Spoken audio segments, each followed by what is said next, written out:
Olá, pessoal. Boa noite a todos. Vamos começar mais uma live nossa, trazendo mais informação para vocês.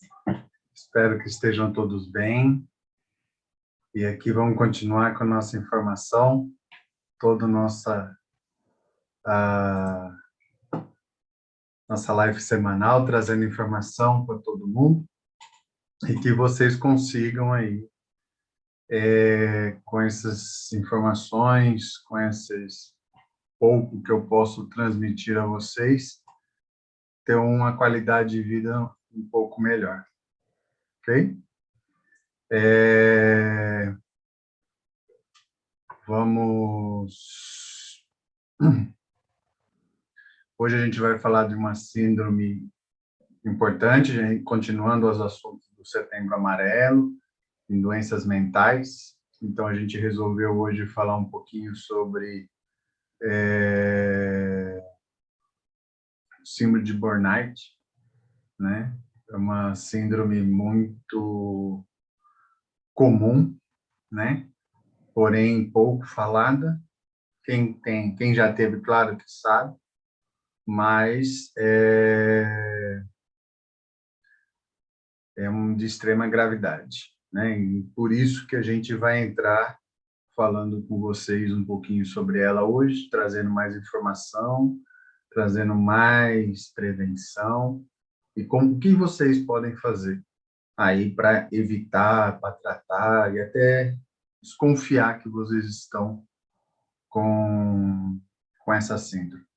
Então, a síndrome de burnout, o que é? É um nome em inglês que vem para falar do esgotamento pelo trabalho. Quem está esgotado de trabalhar? Todo mundo, né? Só que esse é um caso extremo, né?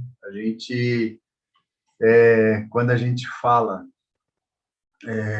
de síndrome de burnout aí, é aquela pessoa que é o workaholic, né? Trabalha muito e deixa a sua vida pessoal de lado e passa a viver pelo trabalho e acaba ficando esgotado, né? Acaba ultrapassando os limites, né? Não é à toa que existem as leis trabalhistas, o quanto nós precisamos trabalhar, o quanto a gente precisa descansar.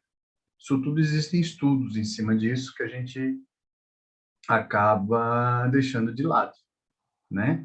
E aí essas pessoas, por um distúrbio neurológico, claro, psiquiátrico, elas acham que a vida delas é só trabalhar, trabalhar, trabalhar, trabalhar, até a hora que ela chega num esgotamento, né?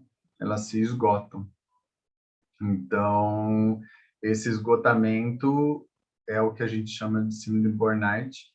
Claro que a gente precisa diagnosticar isso antes, né? Não devemos esperar chegar aos níveis drásticos, mas a gente precisa tratar isso o quanto antes. Claro que a síndrome de burnout está mais relacionada pelas profissões mais estressantes, mais que lida com estresse diariamente, né? Então, é a pessoa, por exemplo, médicos, emergencistas, né? Professores, né? Principalmente nessa época de pandemia, eu acho que os professores foram os mais afetados, porque eu via professores, a gente atendendo professores, a gente viu professores relatando que davam aula de manhã, de tarde, de noite, meia-noite estava atendendo os pais, né? Porque é a hora que eles conseguiam conversar com os professores através do WhatsApp. Então, isso acaba virando uma profissão exaustante, né? Policiais, bombeiros, né? Que fazem jornadas duplas, triplas, enfermeiros. Então, isso é muito ruim, né? E quais são os sintomas mais clássicos da síndrome de burnout, né? Cansaço mental, físico, né? A pessoa nem percebe, mas ela está sempre esgotada, sempre está reclamando, sempre negativa, sempre cansada, com dores no corpo, né? Esses são os primeiros sinais de síndrome de burnout.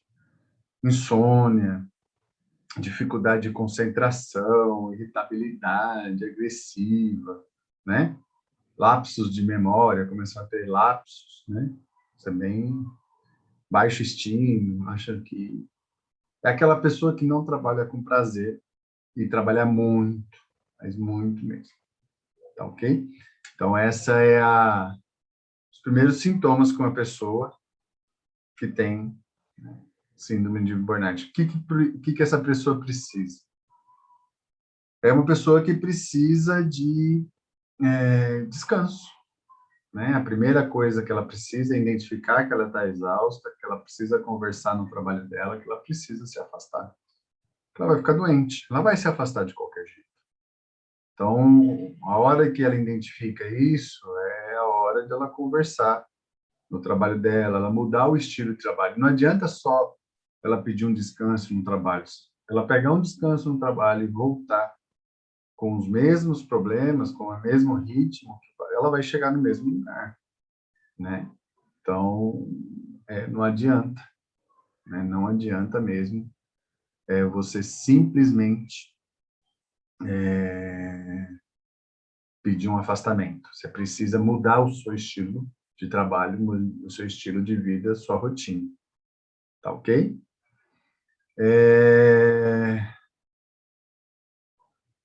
Precisa mudar o estilo de trabalhar, basicamente, criar rotinas de desligar totalmente do trabalho, fazer exercício físico, praticar atividade física. Vocês estão vendo, assim, eu não sei se vocês estão vendo o que a gente sempre vem falando toda semana, de todas as patologias que a gente falou aqui, não só das doenças mentais, né, mas também das doenças físicas do corpo, todas elas implicam no estilo de vida, né? E eu venho conversando muito isso com os meus pacientes, que o estilo de vida é muito importante. Vocês têm que fazer alguma coisa que vocês gostam, que faz bem para a vida de vocês, né? Então, exercício físico.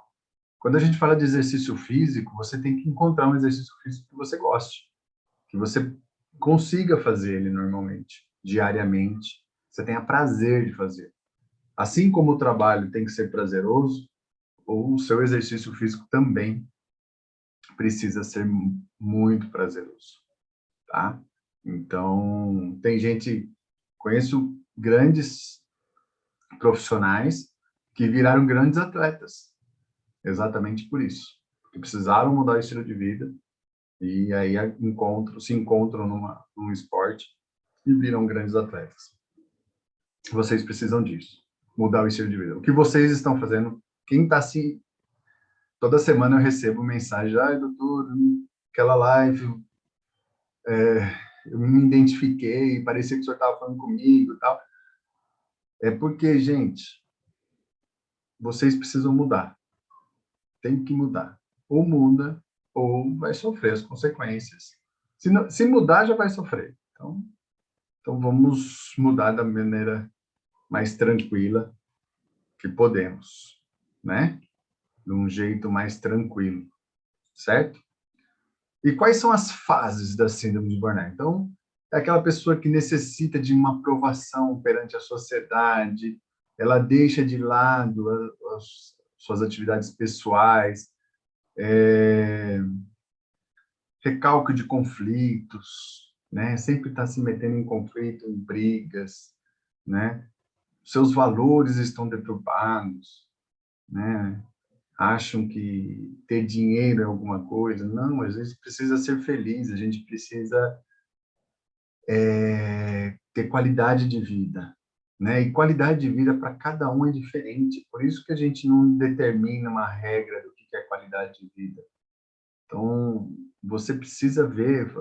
Às vezes a pessoa acha que ele aprendeu que tem que trabalhar 24 horas por dia, né? E não é assim, né? Você não vai aguentar, seu corpo não vai aguentar, sua mente não vai aguentar, e você vai entrar nesse desgaste, tá?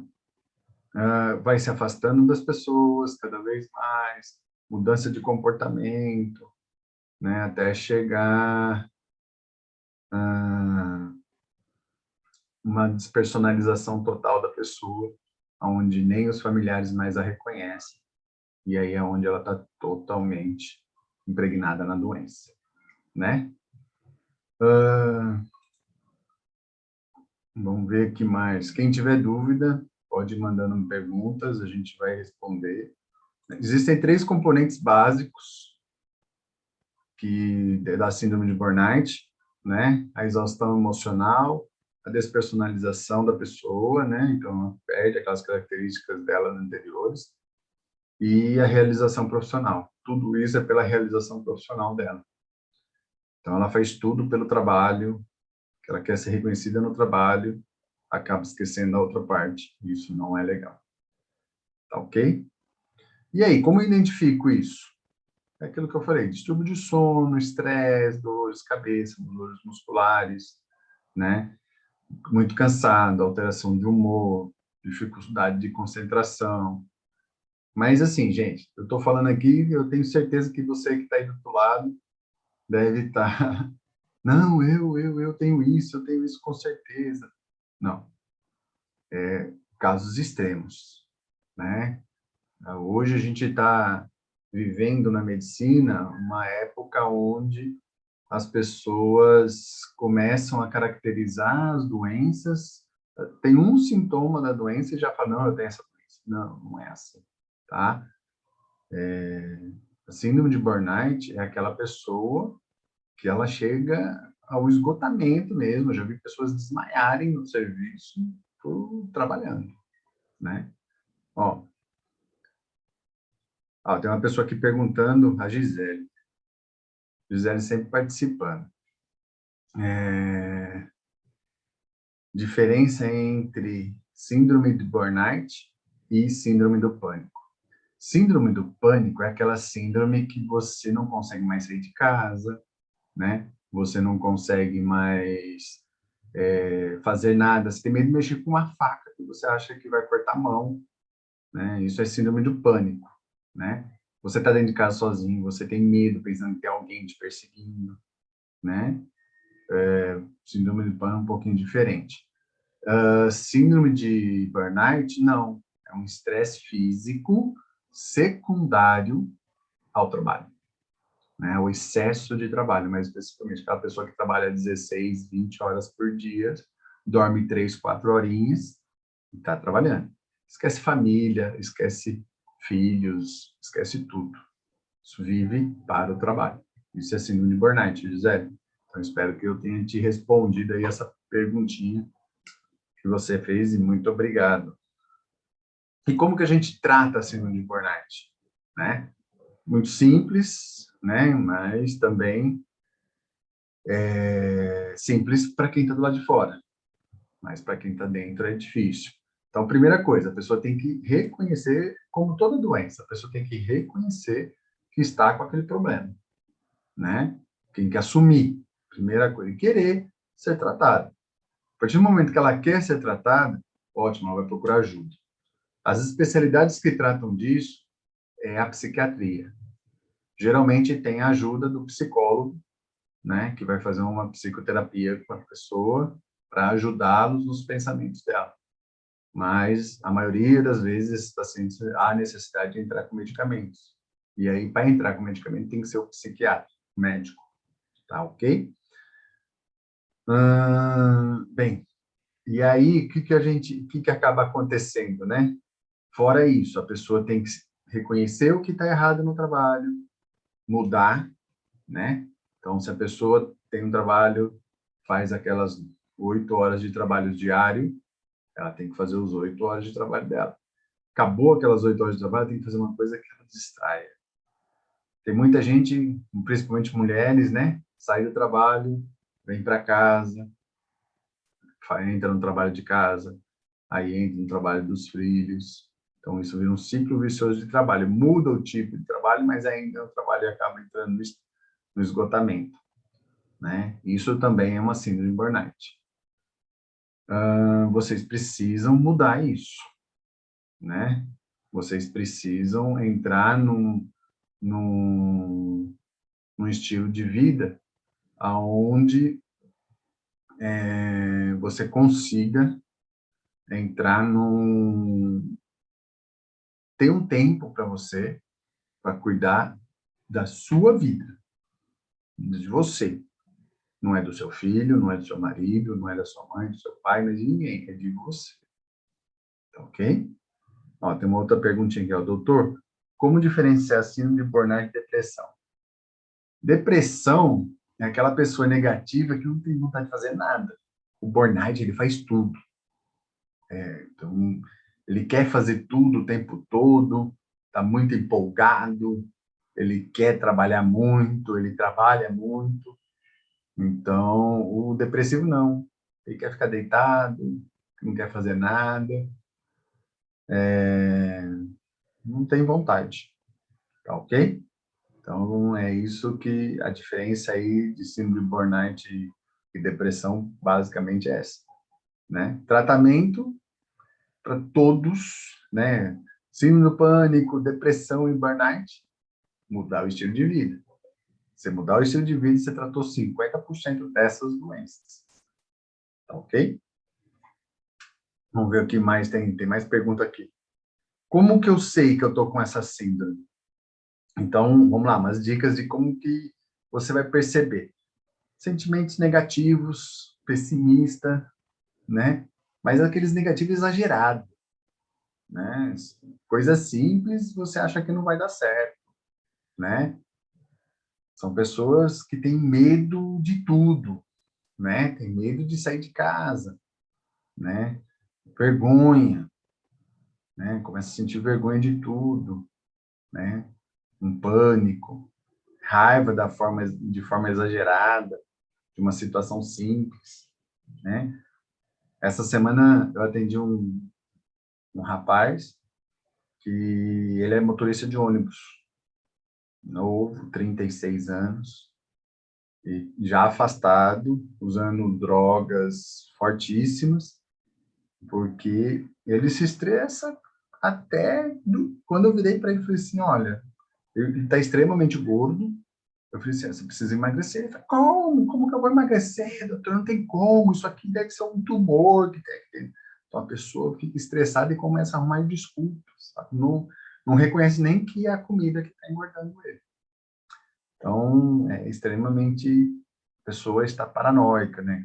Coisa que a gente fala, ela começa a entrar em paranoia, né? Tudo por causa do excesso de trabalho. As, inter, é, as interpretações instáveis, né? Interpreta errado as coisas, de maneira a si próprio, né? Começa a ter deturbação da visão. Isso a gente vê muito normal nos sintomas mais leves, mas nos sintomas mais graves também, tá? É... Ah, tem uma pessoa aqui perguntando, ó, quais são as profissões mais afetadas? Aquelas que eu falei, médicos, professores, jornalistas, policiais, bombeiros, enfermeiros. Essas são as profissões mais acometidas pela exaustão física e mental. Até pelo estresse que passam no dia a dia, né? Policiais pondo em risco a própria vida, salvando a vida de outros, médicos do mesmo jeito, enfermeiros do mesmo jeito, né? Professores tentando passar conhecimento para as pessoas, para os alunos. E lidar com o público em geral é muito difícil, né, gente? Todo mundo, toda profissão que lida com o público, vendedor, né, tem um certo estresse natural por causa disso, né? Cabeleireiro, né? Pessoa que lida com estética, então lida com a percepção do próximo. Então é muito difícil essas minúcias, né? Ah, vamos ver se que mais que... Então, qual que é o tratamento? Geralmente, a gente entra com uma medicação simples, mas a pessoa precisa mudar o estilo de vida, né? Mudar o jeito de ser, o jeito de se comportar, né? E tudo isso é muito importante. Ok? Vamos ver se tem mais perguntas.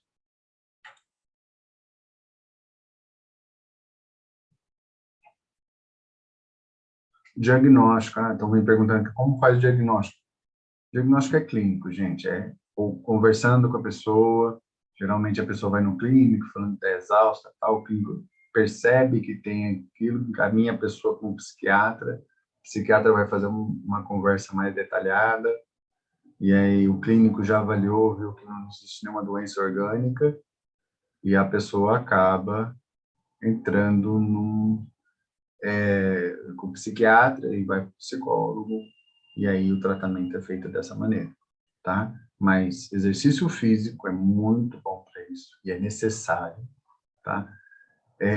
Passear, a pessoa ter tempo para ela, independente de família, independente de qualquer pessoa, tá? Então, isso é importantíssimo. Existe, tem tratamento para isso no SUS, tem, tá? Existem os CAPs, né, ou até os RAPs, que é a rede de atenção psicossocial, ou centros de atenção psicossocial, que vão tratar disso, na rede do SUS, tratamento gratuito, tá? Com psicólogo, psiquiatra, tudo isso aí, tá ok? E como que eu posso prevenir, né? Como a gente vem falando toda semana, a prevenção é o mais importante, então é a prevenção que a gente trabalha mais. Então, você precisa primeiro definir seus objetivos pessoais e profissionais. Então, defina seus objetivos. Você definindo seus objetivos, mas definir, né? Eu costumo conversar com meus pacientes, chegam os pacientes, eu viro para eles e falo assim: que remédio que você toma? Aí só, então, eu tomo remédio 2 vezes por dia. Não foi isso que eu perguntei. Perguntei que remédio você toma. Então, parem de se enganar e passem a responder as perguntas certas com as respostas certas. Para vocês, não estou falando nem para o médico. Então, quais são os seus objetivos de vida? O que você quer da sua vida? Pare e pensa, né? Tanto profissional quanto pessoal. E aí, a partir daí, faça planos, né? Participe de atividades de lazer com família, com amigos. Isso é importantíssimo, a gente ter horas de lazer, né? Tanto com a família como com amigos. Aquele churrasquinho, passear, viajar. Isso é importantíssimo, né? E com uma frequência, né? Pelo menos uma vez por semana. Isso é frequente, tá ok? Faça atividades diárias que fujam dos seus afazeres. Então, você que é dona de casa, que trabalha fora, então você trabalha fora, chega em casa, trabalha em casa. Então, você tem que ter um momento da sua vida, dos seus afazeres, que você foge do dia, no dia, não é uma vez por semana, uma vez por dia. Tem que pegar ali 1 hora, 2 horas, assistir uma televisão, assistir um filme, né? E bater papo com amigos, fazer uma atividade física, né? Por isso que nós aconselhamos tanto fazer a atividade física, porque é uma coisa que muita gente precisa fazer, né? É uma maneira de você distrair a sua cabeça e fazer o que é necessário. Conversar, ter um amigo, uma pessoa de confiança, uma amiga, e sentar e conversar com ela, contar o seu dia a dia. Isso é importantíssimo. Mas eu não confio em ninguém, então você tem um problema. A gente precisa confiar em alguém e contar, né? O que sente, o que pensa. Não precisa ter medo de falar o que pensa. Não pode ter medo. Isso é ser amigo, né? Isso é ter uma conversa franca. É isso que a gente precisa. E você que é amigo de alguém, sempre esteja disposto a ouvir. É muito difícil ouvir hoje em dia. Tem um ditado bem simples e bem clássico que fala: a gente tem 2 orelhas para ouvir e uma boca para falar. Então, ou seja, ouvimos mais e falamos menos. Mas nós, seres humanos, falamos muito mais do que ouvimos. Então, às vezes, é muito bom a gente ouvir as pessoas. As pessoas só querem ser ouvidas. Como eu falei semana passada, né, que a gente estava falando de suicídio, as pessoas só querem ser ouvidas. Evitar. Então, eu falei aqui de churrasquinho, essas coisas, mas assim, bebida alcoólica acaba piorando, né, gente? Bebida alcoólica não é via de escape para ninguém, né? Eu sei que muita gente aí pensou, beber uma cervejinha, tomar um uísque. Isso não é via de escape para nada. É bom, né? Sempre a gente precisa, mas não é via de escape para nada nem para ninguém, não é tratamento de nada, né? Então, pensem nisso, tá? Bebida alcoólica, drogas, cigarro, né? Eu falando de cigarro novamente aqui com vocês. Não é tratamento para nada, né? Pelo contrário, vai piorar o estresse e aquela confusão mental que você tá. Até porque você vai estar usando medicamento psicotrópico, né? E nunca, nunca se automedique. Nunca se medique, né? Sempre procurar um médico, até para tomar uma dipirona. Hoje em dia, gente, a gente vê a automedicação como um problema muito sério. Então, se você acha que está com esses sintomas, procure ajuda de um profissional, de um médico, porque não é tomar qualquer remédio, tomar um calmantezinho para dormir. Conheço muita gente que toma calmante, tem efeito reverso, não dorme, né? Então, precisa de um tratamento adequado, com um profissional adequado. Tá ok? Bem, gente, como não vejo mais perguntas, nós também estamos chegando perto dos nossos 30 minutos semanais, que nós conversamos aqui, para passar mais informações para vocês. Agradeço aí, quase 1.000 pessoas na nossa live de hoje. Obrigado pela atenção de vocês. Espero ter colaborado com mais esse assunto. E semana que vem a gente volta com mais um tema importante sobre o Setembro Amarelo. E agradeço mais uma vez a todos. Boa noite, passem bem e até a semana que vem. E olha lá, prevenção é o melhor remédio. Grande abraço.